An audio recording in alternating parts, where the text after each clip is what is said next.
This is episode 1, The Global Challenges.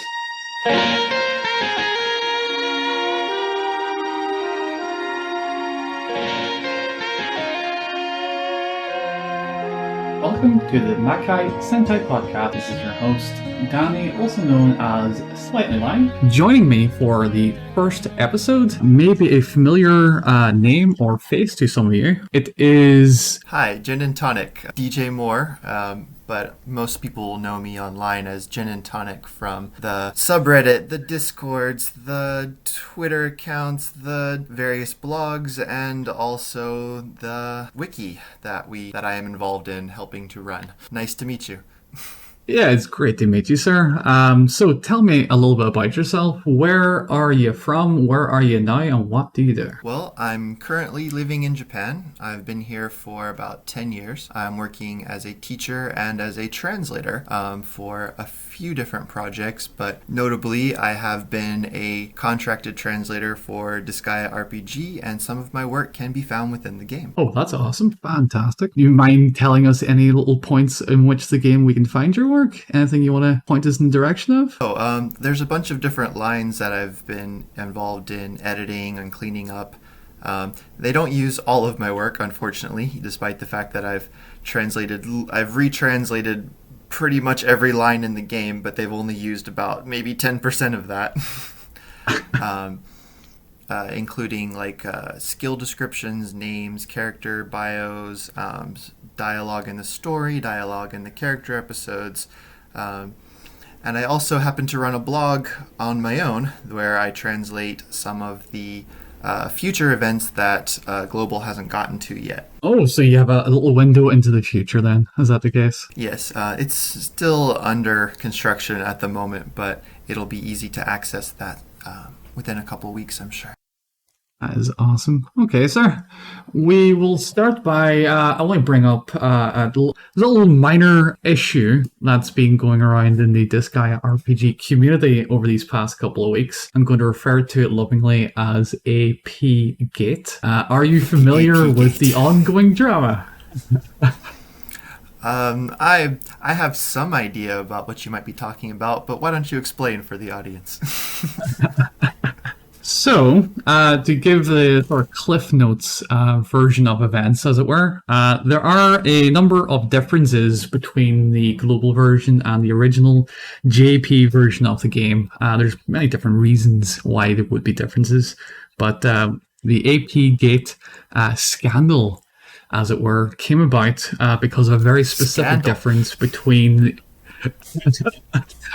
air quote scandal, okay? Air quote scandal. The main difference and the main issue hangs around the issue of AP pots available in the events. So, to let you know, the JP version allows you to redeem a number of pots with your points very cheaply on an ongoing basis. Is that correct? Or are they rewarded on a daily basis via the daily missions? The AP pots, the AP potions that are being referenced here are only available during the actual events.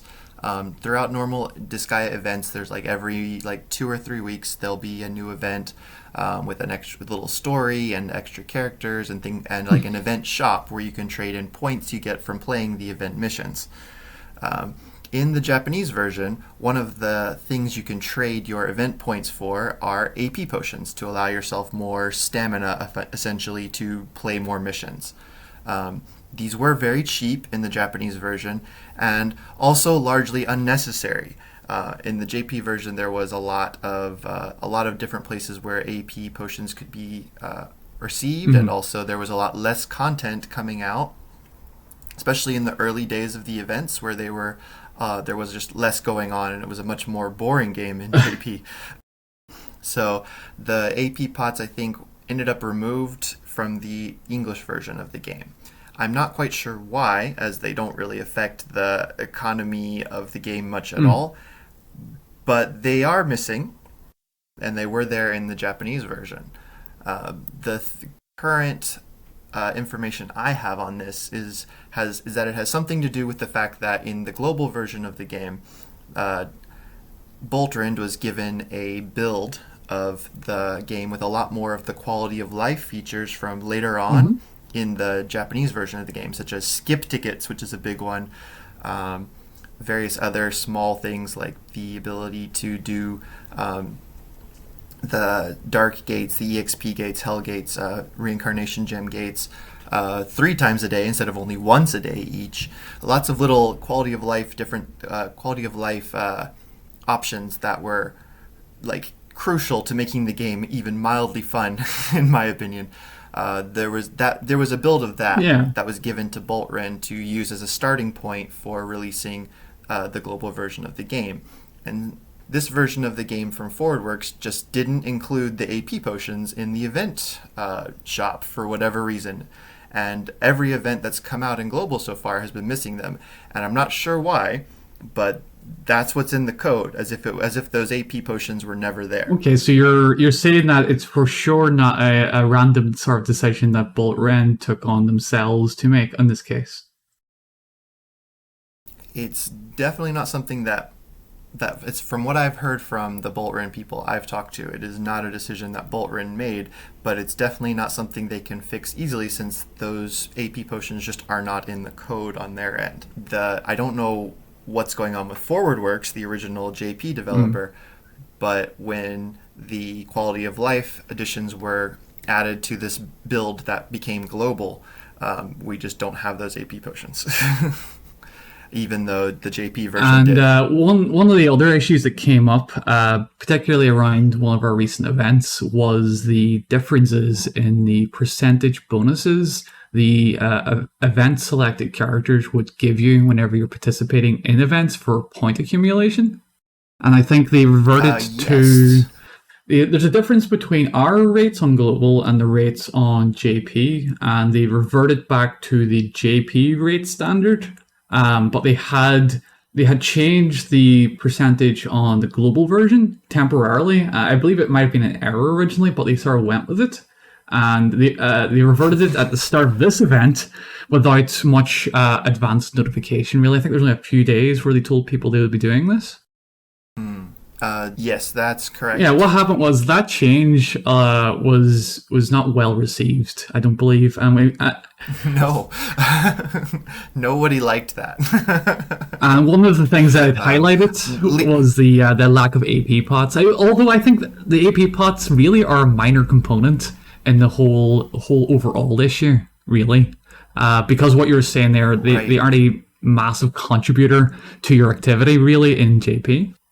They're not a massive contributor to your activity in JP. However, I think people are upset about it in global because there are fewer AP potions available, and also the content is a little bit faster. It's not as people keep saying, "Oh my gosh, they're trying to catch up to the JP calendar," and that's definitely 100% not true. Boltren is not trying to do that. They are, however, accelerating it slightly for 2 reasons that I know of. One of which is that the content in the early game of the JP version was very slow and people were complaining there wasn't enough to do. They lost a lot of followers and players due to how uninteresting the early game was, I think, originally. Yeah. So they wanted to speed through the less interesting parts of the game. And second of all, as you might have noticed, the global version of the game is not exactly synced up with a real world yearly calendar. We had Christmas in April. Are you sure? Because it's Easter here. It's Easter here in summer. Really, that's how the world works in this part.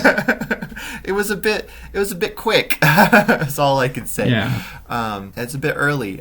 They're trying to speed up things a little bit so that by the time I think we get to, from what I understand, Halloween. Don't quote me on that. I'm not an official employee, but around like Halloween time, I think things should be synced up a little closer to the actual holidays that are being released. That's still going to put us 1 year behind the JP version of the game. So it's only being sped up like a couple of days at a time. It's not a huge acceleration, but it is slightly faster, and so that's why I think a lot of global people are feeling like, oh, well, we'd really like those AP potions. It would help us, it would give us more freedom to grind more easily for different things that we want to work on in game. So to try and speculate a little, JP's on their 1.5 year anniversary they just celebrated, and if they're trying to catch up the way it looks like it will play out, we'll be about a year behind JP whenever we catch up, essentially, so that we're still on the same seasonal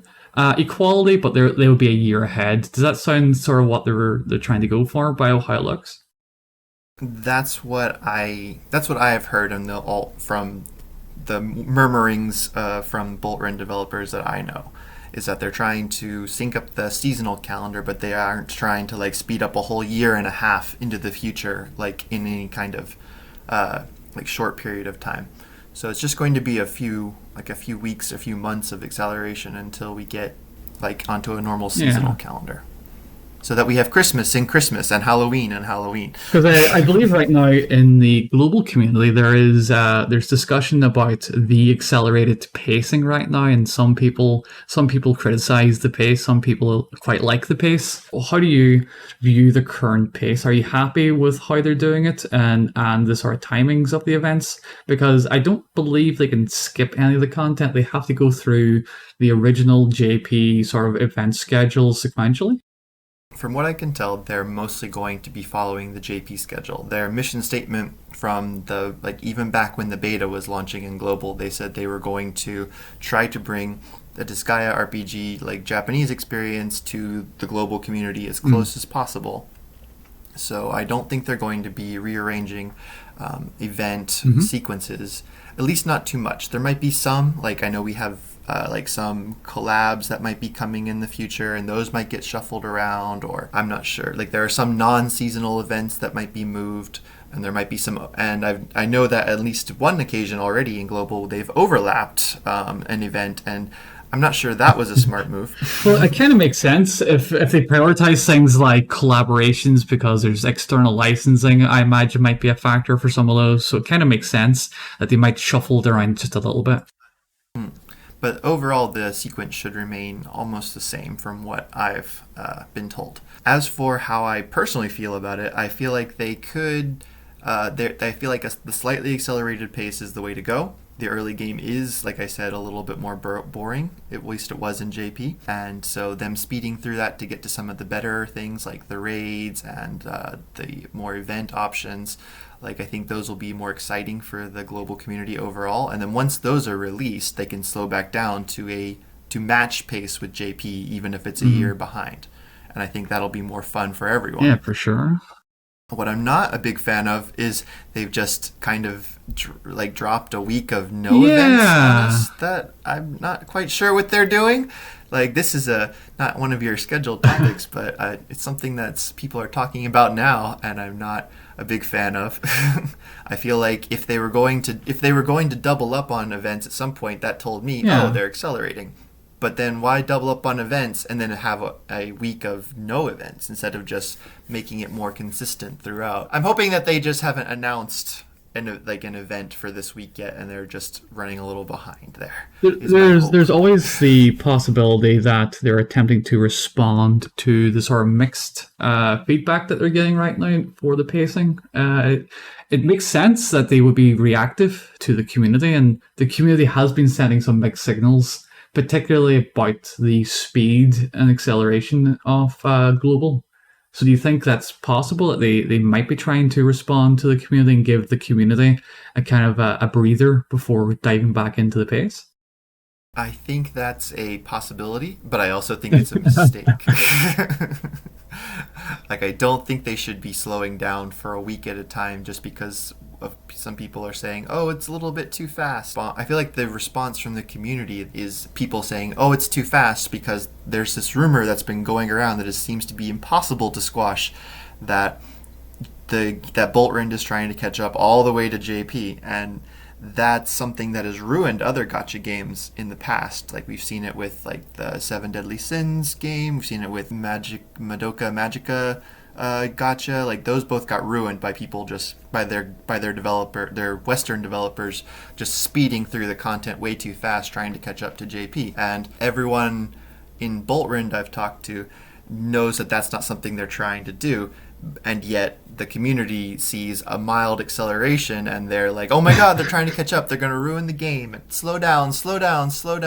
And I see that knee-jerk reaction, and I see misinformed people yelling at Boltrand with misinformed opinions, and now I'm here seeing Boltrand possibly responding and maybe ruining their own game, and I really don't want that to happen, and I've told them as much. But we'll see what they end up doing. It's actually interesting because no, you're absolutely right. It's possible for a developer to, in earnest, respond to the community, but not for the better overall outcome. Sometimes you can be too reactive, if you know what I mean.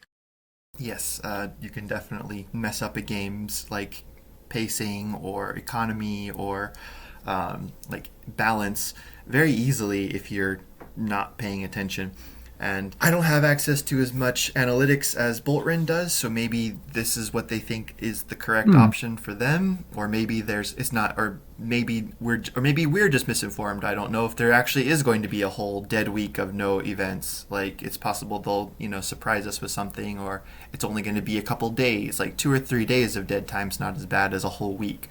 So, like, I don't want to jump to conclusions. You can't blame the community for looking at what they put out. They put out they've gotten to a habit now of putting out like a monthly schedule to give people expectations of what's coming in the next couple of weeks, and they've done that a couple of times now. So I think the expectation is they've said the week is dead. They put out a schedule without without anything in it essentially for this week. So it's not our fault for believing them, Right. And I'm not going to argue with getting more communication from Boltrand. So, I mean, they're following their own schedule and they want this, like, they want to keep being communicative and putting out these schedules. I'm not going to blame them for following it. But I also wish that they had planned something for this week because I don't think it's a good move. Maybe a little learn from this week. Maybe they want to see what people react and how people react behaviorally to a down week, as it were, and see if it changes what people do, how they spend, maybe.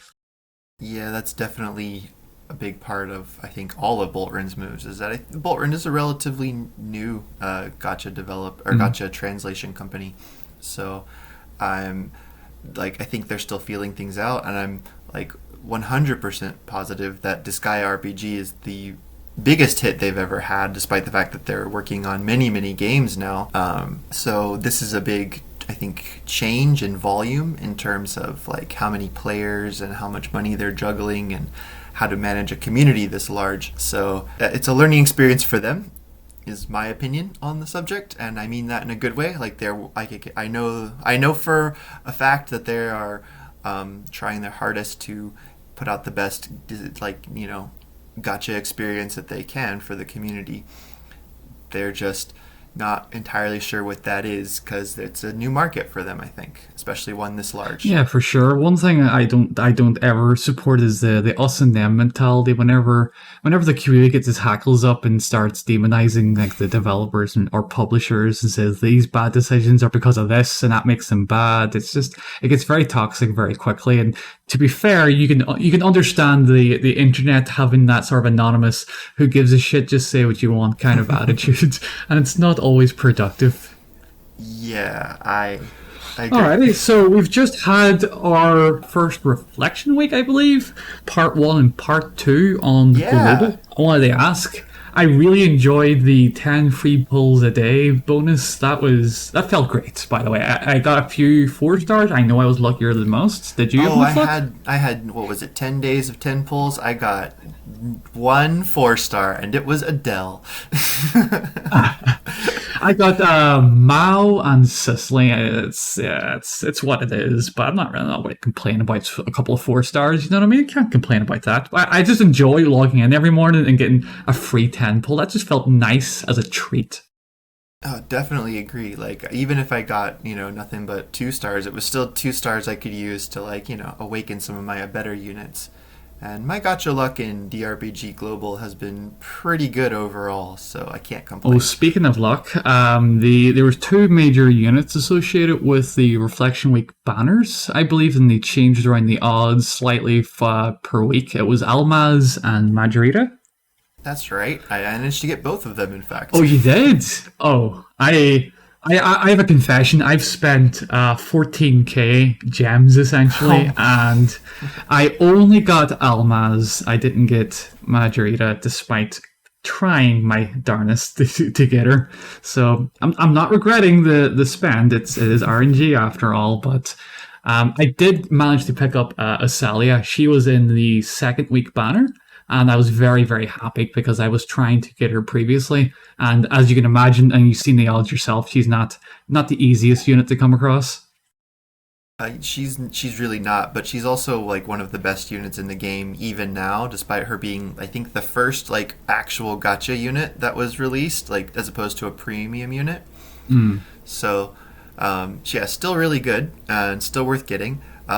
She was actually the main reason I managed to get both of Almaz and Margarita because I had almost none of the platinum units, and I saw she was on the banner, and I just pulled for her. And I ended up getting Almaz and Margarita on the way because they had higher percentages. And I did in fact get Usalia, so That's finally awesome. I can make my monster team. I am absolutely not jealous. I'll sit here with my +1 Axel and just be happy. I don't have an Axel yet, so I'm a little jealous. I'd be happy to trade. I'm trying to build an int team at the moment, and without Margarita, it's not going to go too well, I don't think. Yeah, Margarita is a solid unit as much as I dislike the character.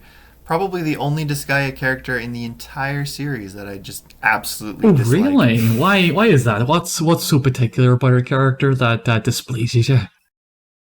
She's really out of place in the Disgaea universe in general. It's like she feels like she escaped from one of NIS's other series, The Witch and the Hundred Knight.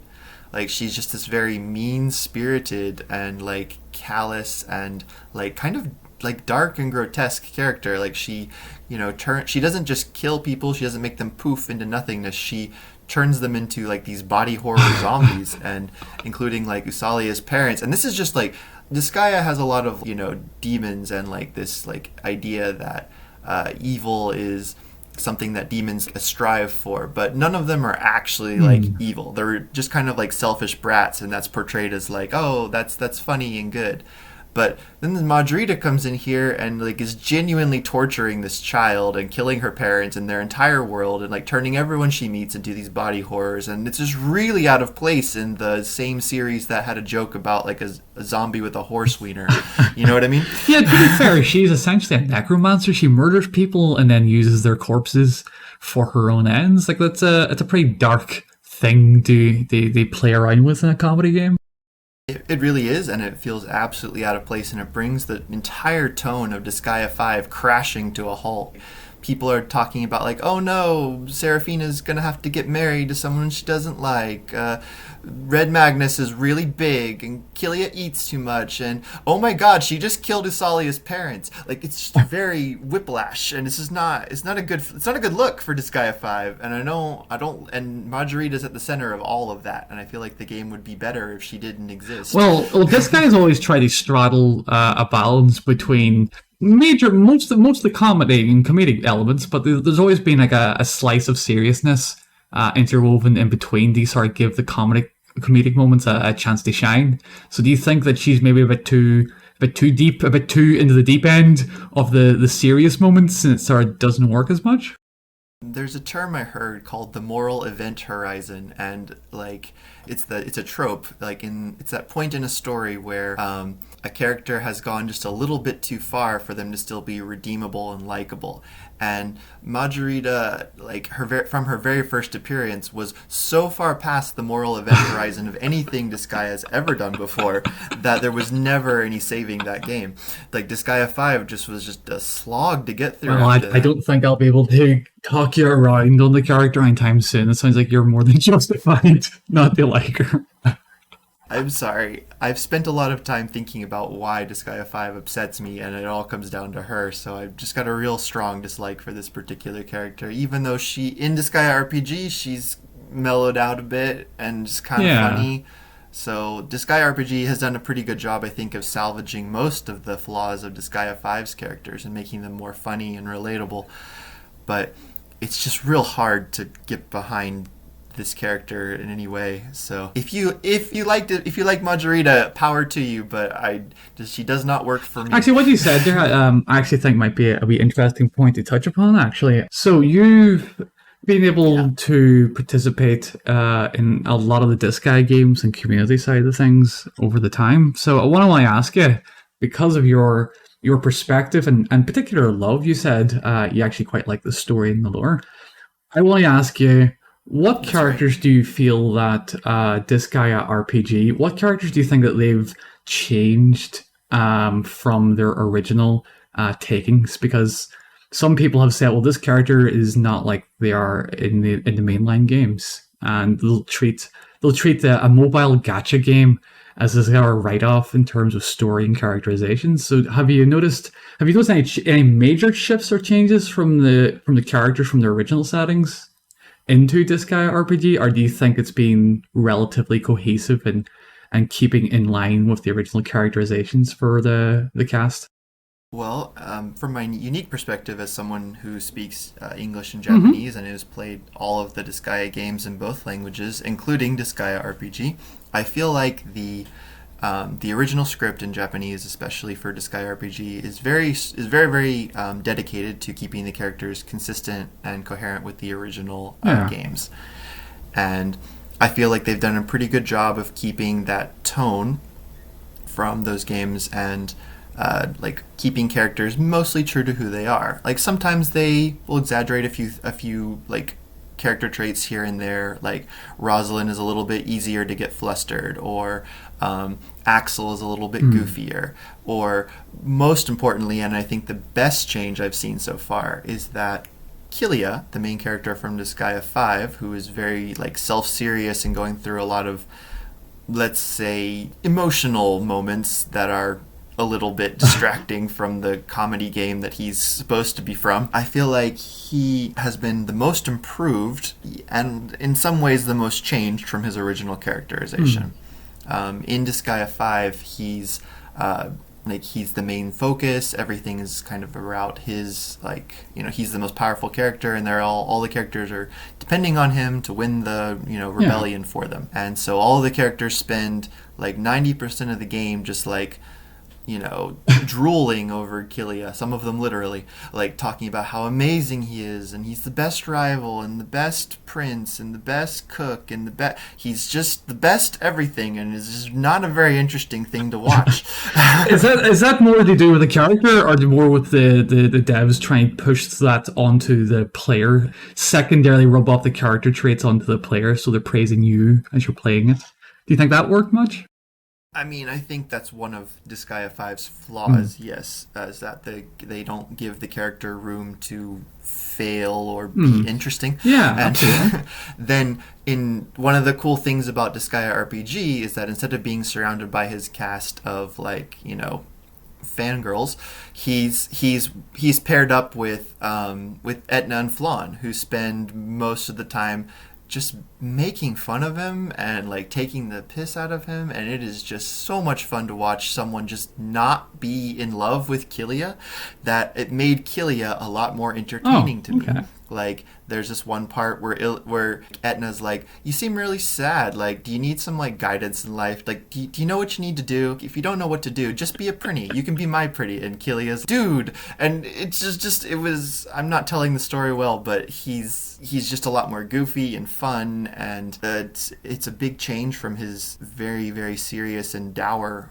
personification in Disgaea 5, that it was just such a breath of fresh air. And I think that's one of the strengths of this kind of gacha format, is that Disgaea is kind of a comedy series, and like this big crossover like storyline is really well suited to that kind of humor that Disgaea does, and it actually improved on Disgaea 5's less humorous tone, I think, and it put everything back where it was supposed to be. Like, and it just made me a lot happier to see Kilia be funny sometimes. Like, even though there's still a serious plot going on, like he's out for revenge and he's worried about Lise and all this stuff, but he still has time to crack jokes. Like, Etna has time to teach him how to do an episode preview. Like, it's just really, dumb, goofy stuff, and that's All right, great. so we'll move on a wee bit here. I want to ask you a wee bit about the surprise Flonne 2-day banner that was released in JP quite recently. Now, one of the things that genuinely surprised me about this Flonne surprise is that I didn't realize that Angel Trainee Flonne hadn't actually made an appearance in the game, really, until this moment. This was the first chance people had to obtain her iconic Disgaea 1 appearance, I believe. Is that correct? Design is very similar, but this is actually Disgaea 4 Flonne, where she's an Archangel, not her Angel Trainee form. Angel Trainee Flonne is still not available in the game, in fact. Okay, no, that's absolutely awesome that you've corrected. We still don't have Angel Trainee Flonne, so this is Archangel Flonne. What's the difference between Angel Trainee Flonne and Archangel Flonne? She has a longer dress, and yeah, that's about it. In terms of visual design. Do you think then this is an attempt to try and reach out to Disgaea 1 players in a sort of backhanded way? Because they would see Flonne and think, oh, I remember that Flonne. I think they're holding on to a Angel Trainee Flonne unit for some sort of future something, maybe maybe she'll be I think she might be an event unit or a gift unit at some point, is my guess. This particular Flonne, Archangel Flonne, is from Disgaea 4, and it's like her most like canonically powerful form, so she's an Archangel now as opposed to just an Angel Trainee or a Fallen Angel. And the reason they used this particular Flonne is because they're starting up this new kind of festival banner called a Gorgeous Festival. And the first unit that was introduced in that was actually King Krzyzewski's younger form that looks kind of like Fires. And of course, as we all know, King Krzyzewski / Fires is incredibly gorgeous, so that's, I guess, why they have the Gorgeous Festival called that. Gorgeous Festival is, fun fact, it's actually the exact same kanji that they use for Seraphina's Netherworld Gorgeous. So expect to see her on one of these banners I think, coming up. Oh, that's interesting. Anyway, yeah. That's my little sneak peek for you from the Japanese side of things. So what I wanted to say about this 2-day release is that it's different than the other banners. It's a very limited window for people to obtain the unit, and that's different from every other aspect of banners in the game. Isn't that right? That's correct. I'm extremely not a fan of the way it's set up. It's unlike the badass festivals, which have like all of the badass units on them, or at least 6 of the badass units that have been released at a fixed 0.5% for each of those units. Instead of that being a thing where there's like multiple units you can get on a banner, the Gorgeous Festival is a 1% chance, which is relatively high for the banner unit, and then everything else on that banner is one of the premium units, so like the original like launch units that nobody wants at this point in the game. And the festival is only open, like the banner's only open for 48 hours. It's only got 1 unit worthwhile on it at 1%. It does have a pity on it, so if you pull 30 times, you will get the unit 100% guaranteed. Oh my god! So that's good. 30 multi-pulls, so yeah, it's a big investment, but it is better than nothing. There are a lot of gacha like Fate Grand Order that don't have any kind of pity in that sense. So I'm glad that there's question something. Would be, was there any advanced warning that this was happening? Did they tell people? None at all. It was a big surprise drop for both King Krzyzewski and for Archangel Flonne. So they just dropped these in there. We had no idea this was coming, and they're 2 of the best units in the game, straight up. So it is not a good look for ForwardWorks, in my opinion, but it is what it is. I can definitely understand some of the criticisms around that. It does seem, it feels like a high pressure sales tactic. You know what I mean? Here is a really awesome thing that you want. Here's a very small window in which to get it, and good luck. Yeah, and a very small chance of getting it too. And everything you get along 1%? the way, and everything you get along the way is going to be trash. So like, there's nothing on that banner for someone who's been playing for more than like 4 months, besides the main banner unit. And 1% is decent. There's a lot of banners where the banner unit isn't even that high, so it's not the worst percentage ever, but it is, and there is a pity. 30 doesn't count as a pity. That's such a high number not to even count. I would never hit that. You know what I mean? In regular play, I've never hit 30. I've gotten all the way to 30 on multiple badass banners, in fact. It didn't feel nearly as bad on those because there were other units that were useful and good that I wouldn't mind getting along the way. The problem with the Gorgeous banner is that if you have to pull all 30, then that means everything you got before it was nothing but trash. And that hurts. Yeah, that's a good point. Yeah, if you have to use the pity mechanic, then it's not good. So my thoughts are then, going by how the community has reacted generally to the banner content on Global, I'm really it's far away from global right now. This is not something Right. that'll be coming in the next couple of months or anything, so it's not something we have to worry No. about at this stage. Yeah, this is a year and a half out at least. Yeah, but I have a fear that if they bring it across as is, I'm not too sure that the current community and how they're feeling would be receptive to it. And I think they would be hostile, actually, to be honest. I think it would just rub people Oh, the wrong way absolutely. right now.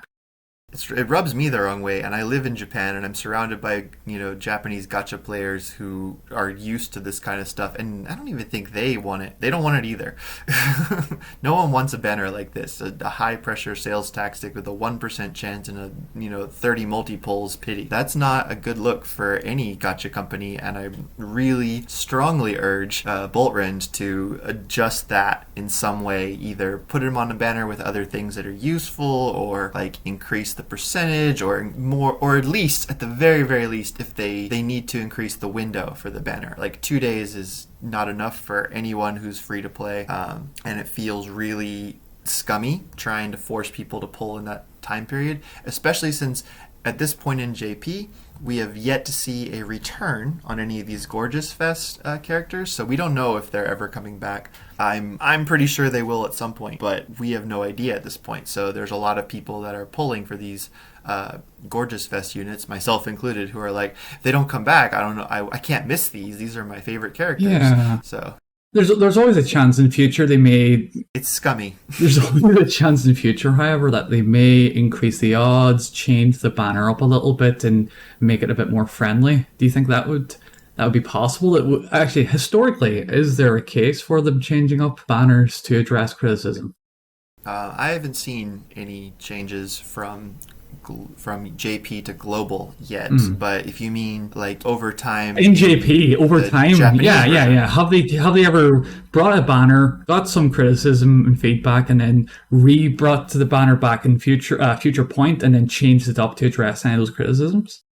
it's not so much that they brought the banner up again, so much as like there's a lot of banners, like the seasonal units will come back from time to time, and their rates will be higher, or they'll be on like an anniversary special banner that has really really high rates.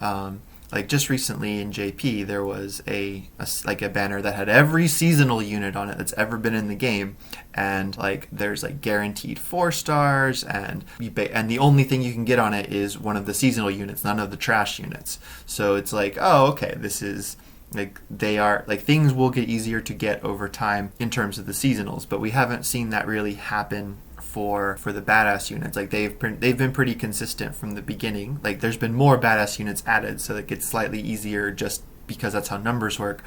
I have to But compliment, by the way, the returning holiday banner system. I was playing through JP the other day, and I seen the free banner, which has like all the event characters potentially in there. I managed to pull a summer yes, Desco, a summer the Harl-chan. I was very pleased, by the way, with that.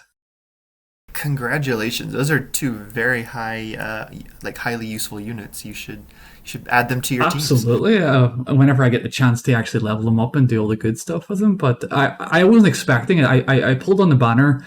My wife actually jumped on the JP version and pulled on the banner a few times, and she got not a single 4-star character. I'll be honest. Oh no, Yeah, she's seen my it fantabulous luck, happens sometimes. and she was tempted herself, and it didn't work out for her. So, but it's nice to know that there is opportunities, particularly with limited window releases for characters, to have another shot at them later on down the line, and that's my main concern for Flonne and for Krzyzewski, is that we don't really have we don't really have an idea of what their future will be like. Will it be any more friendly to the players, essentially? Because I personally don't regard those limited releases as player friendly too much. I think it's a bit predatory, a bit. Oh no, those are definitely not great.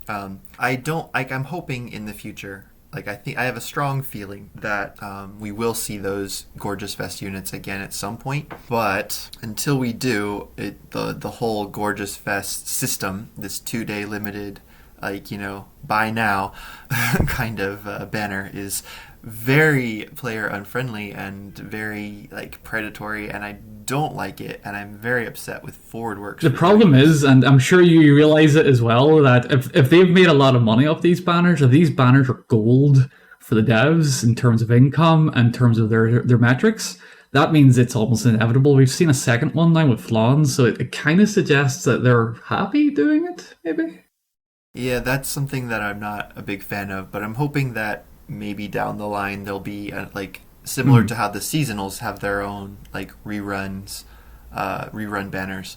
That maybe we'll see Gorgeous Fest get reruns with slightly less scummy banners, so that it won't feel quite so much like a predatory tactic if you know that the unit will come back eventually. So, speaking of JP events and some current stuff going on, the Love Lab event and the Attack on Titan are currently live on JP at the moment.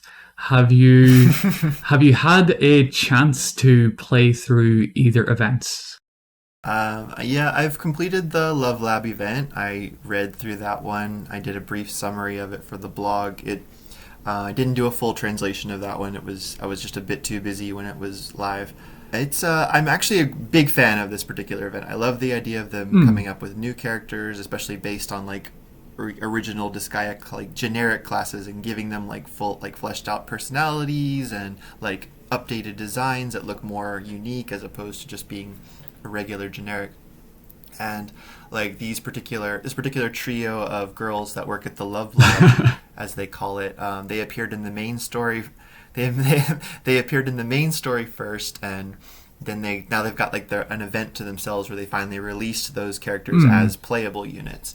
And it's just it's very player friendly. Like, it's got lots of quartz, it's got lots of resources. The banners to get them have like higher percentages. There's free to play options, there's paid options. Like, it's all handled exactly how I would. The one thing I noticed was, correct me if I'm wrong on this, but in JP, and I noticed it with this event, you can earn event points by playing outside of the event. Isn't that correct?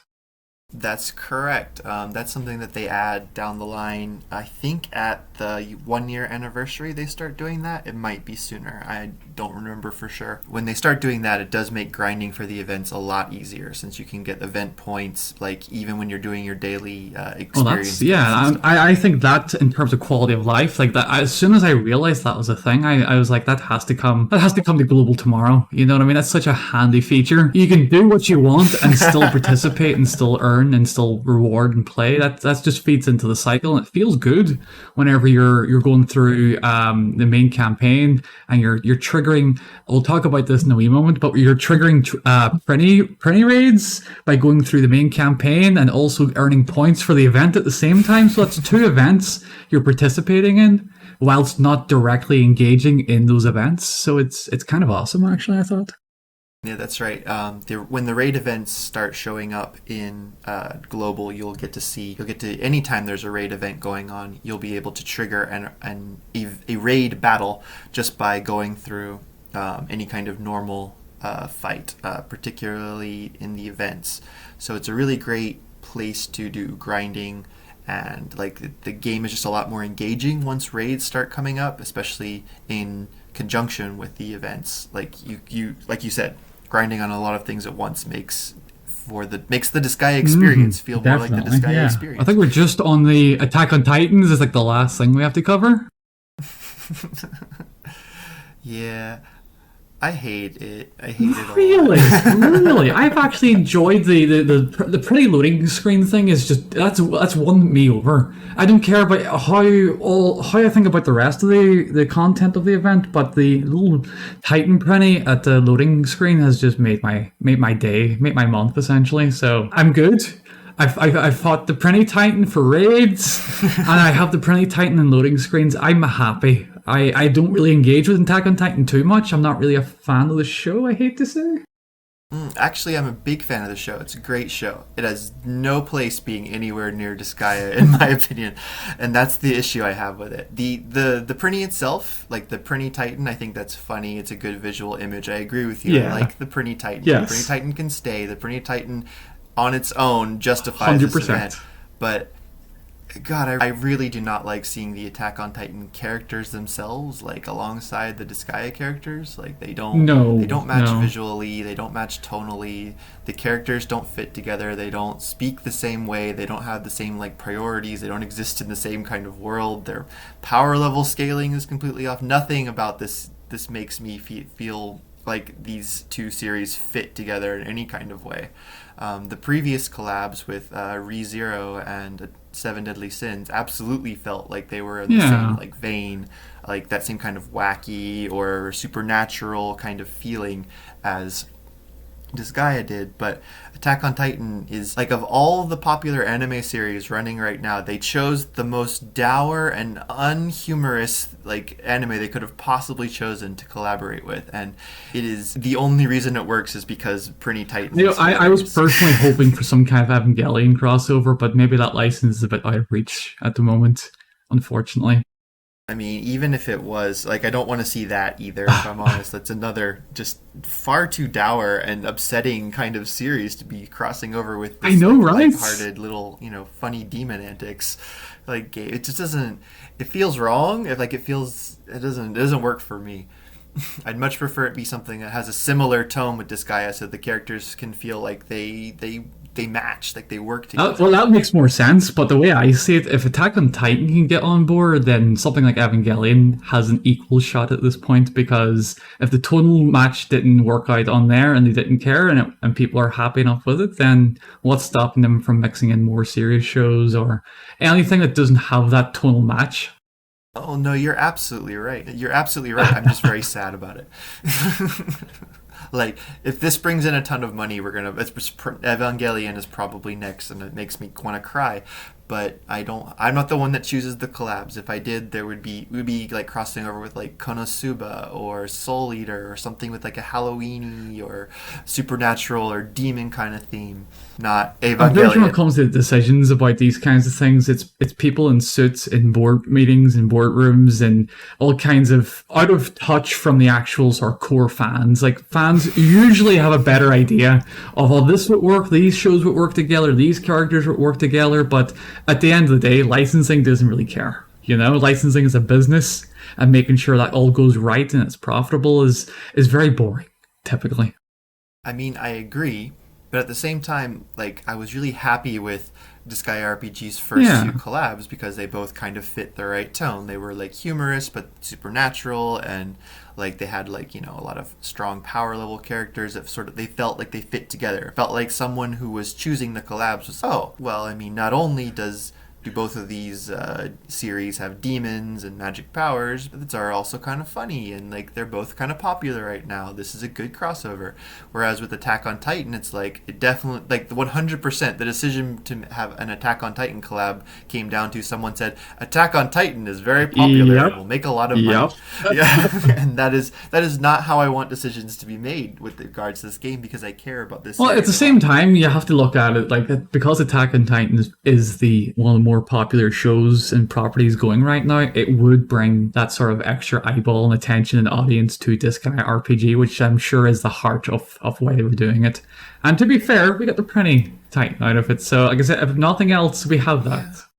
They do have the Prinny Titan. From what I've read of the storyline, the Attack on Titan characters are the most extraneous things to a Disgaea plot I've ever seen. Like, they're all just kind of there because the big Prinny Titan was attacking a wall somewhere, and all the demon characters were like, "Oh no, it's too big, it's scary. What are we gonna do?" And Valvatorez is like, "Don't worry, I've called in some experts on fighting titans," and that's why the three Attack on Titan characters are even in the story. They're like, "We're experts on attacking titan," and they have no idea what to do with the Prinny because it's not a real titan. So you're suggesting that maybe So they it's didn't spend a couple of hours discussing about how to make it work. They just said, "Well, we'll just do it this way. It works. Done. Move on." Yeah, it's exactly what I'm implying. Especially when you look at, say, the story event going on right now, which has a lot of like obvious love and care put into the writing. Like, there's a lot of humor. Like, the crossover aspect is very obvious. Like, they wanted the Love Lab characters to interact with the characters from each of the different Disgaea games in the unique way that those characters would interact. Like, I really like that, actually. The way they were interacting with like Vyers, with Rosalind, I actually thought it worked pretty well. I don't speak much Japanese or read much Japanese, so I have to rely on folks like yourself who are very kind to help folks like me who can't read kana or kanji make their way through some of that stuff. But from what I can tell, like the Love Lab event in particular seems more natural. It feels like a better fit. Yeah, I mean, it's clear that ForwardWorks has someone on staff who knows how to write for Disgaea. That person might, in fact, be Sohei Nikawa himself, who is the CEO of NIS and is in charge of, like, he's overseeing both Disgaea 6 and Disgaea RPG directly, as from what he said in interviews. He might be the person writing, like, most of the events for Disgaea RPG. At any rate, someone on the ForwardWorks team is doing a good job. But they obviously were not the same person that did the Attack on Titan writing, because it is a lot less. There's one wee aspect of the Attack on Titan collab that I wanted to bring up, and I don't have much experience because my JP account isn't where it needs to be able to take advantage of this. But I remember seeing some discussion about the suitability of one of the Attack on Titan units characters. Someone said the raids, the character was better suited to one of the raid mechanics, and was particularly effective in doing the raids. And I was wondering if you think that having a character have that aspect to them is a good thing. I think you might be talking about how the Mikasa unit has barrier breaking. Yes, I was talking about the barrier break in particular. Yeah. Okay, that was a function added to raids during the ReZero event, actually. Okay.